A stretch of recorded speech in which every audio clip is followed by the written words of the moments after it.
চমৎকার দুবাই মল অ্যাকুরিয়াম। কত শার্ক।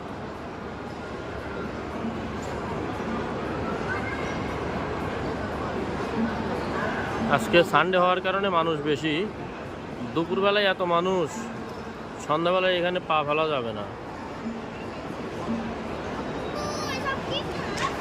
এটা শার্ক। এগুলো এগুলো সার্ডিন আছে, ম্যাকেরেল আছে, হ্যাঁ অনেক সুন্দর সুন্দর ফিশ আছে এখানে।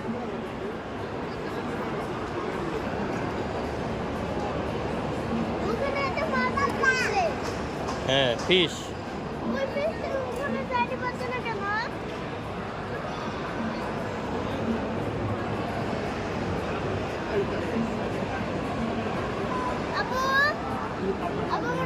এই দেখো শার্ক।